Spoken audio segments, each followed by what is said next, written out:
I live in a perpetual state of excitement, as those of you that come regularly probably know.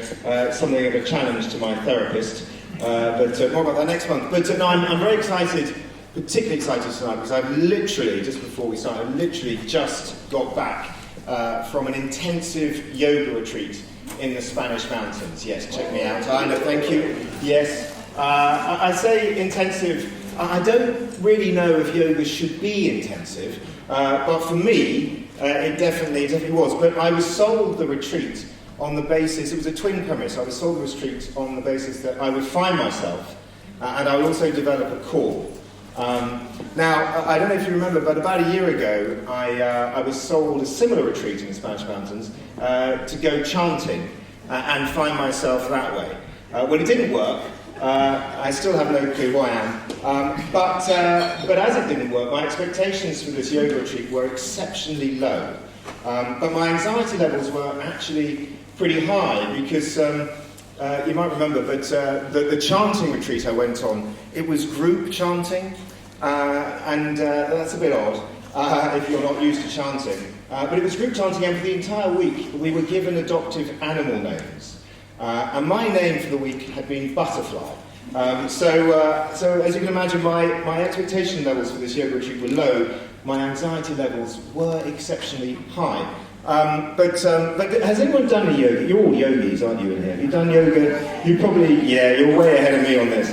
So, but anyway, I spent the week in the mountains going to various yoga classes. But essentially, my kind of time in those classes was spent turning to my neighbour, whoever was unfortunate enough to be next to me, and just sort of whispering, am I doing this right? But I was perpetually met with a kind of a very confused and somewhat sort of pitying look of alarm, really, as my limbs were perpetually just crossed in the wrong directions. My down dog was more like a dead dog, and my warrior pose, that was about as intimidating as a lifeless hamster. But one thing I did notice, well, actually, the thing about yoga is that it's sort of like a human form of origami, isn't it?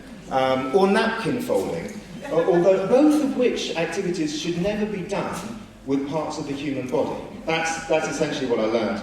But the other thing I noticed when I was there, I noticed that men are generally less capable at yoga than women.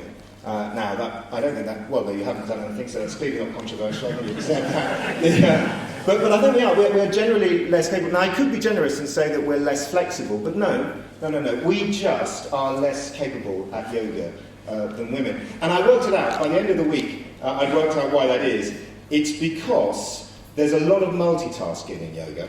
I don't know if you know this, but not only do you have to contort your body into very, very unnatural positions, you also have to breathe correctly. Now, I had no idea that you could breathe incorrectly. And in fact, I'd laboured under the assumption that it was just about the one thing that I've been doing right for my entire 51 years on this planet. But it turns out, no, I haven't actually been doing that right at all. But the other thing is that the yogis, when you're in the class, you'll know this, they give you commands, don't they? Always very hushed commands. To empty your mind and enter the now. That's basically what I sort of remember. Except that those two things entirely impossible for me. I spent most of the classes just thinking, when is this going to end? And what's for dinner? Which was pretty much always brown rice, actually. So that was that. And as far as entering the now, every time I tried to get in it was gone. So couldn't do that either. But the other thing, just very quickly, and I'll get the speakers on, but talking about the yogis, who they have these very, very hushed tones when they're given the instructions. Very hushed. And also the language that they use. They use some very strange words. And I don't know if that's what happens when you get enlightened. Does your voice drop? And then every word you speak ends in asana.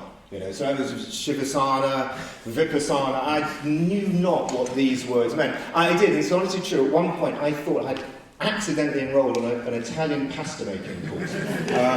But anyway, at the end of my intensive week's retreat, I can reveal that I still haven't found myself, and my core remains entirely elusive. So anyway, there you go. Don't come to me if you want yogic advice. Right, there we are. That's enough about yoga. Frankly, probably more than you needed. But I'm going to tell you what we've got in store tonight. So we have a few wild cards, as you know. I have these sort of games that if you want to